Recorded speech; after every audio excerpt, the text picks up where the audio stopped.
If you destroy the family, you destroy the country.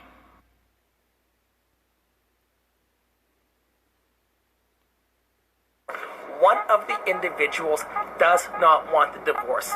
So let's get rid of this no-fault divorce thing, and let's call it forced divorce. Let's call it unilateral divorce. Let's call it imposed divorce.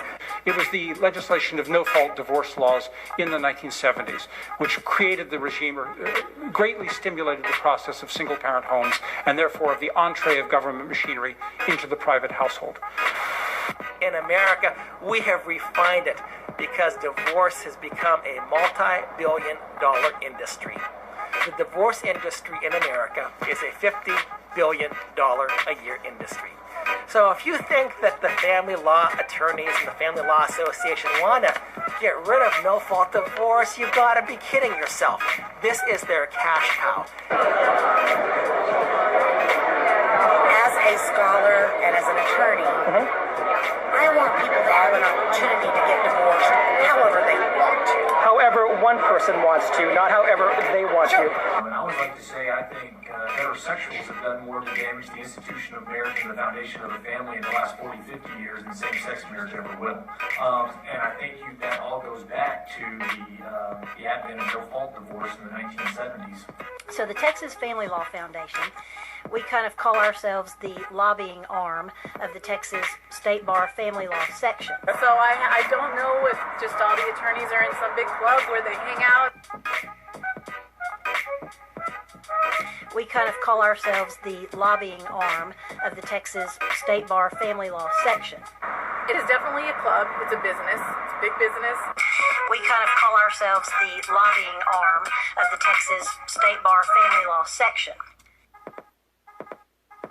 It is our number one goal in 2019 to see no-fault divorce repealed completely and replaced.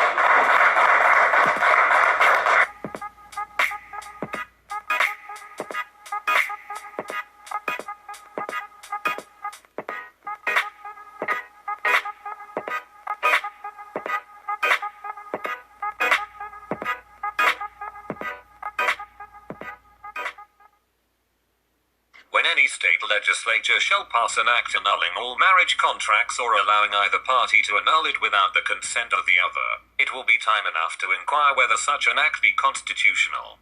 If the argument means to assert that the legislative power to dissolve such a contract without such a breach on either side against the wishes of the parties and without any judicial inquiry to ascertain a breach, I certainly am not prepared to admit such a power, or that its exercise would not entrench upon the prohibition of the Constitution. If under the faith of existing laws, a contract of marriage be duly solemnized or a marriage settlement be made, and marriage is always in law valuable consideration for a contract, it is not easy to perceive why a dissolution of its obligations, without any default or assent of the parties, may not as well fall within the prohibition, as any other contract for a valuable consideration. A man has just as good a right to his wife as to the property acquired under a marriage contract. He has a legal right to her society and her fortune, and to divest such right, without his default, and against his will, would be as flagrant a violation of the principles of justice as the confiscation of his own estate. I leave this case, however, to be settled when it shall arise. I have gone into it because it was urged with great earnestness upon us, and required a reply.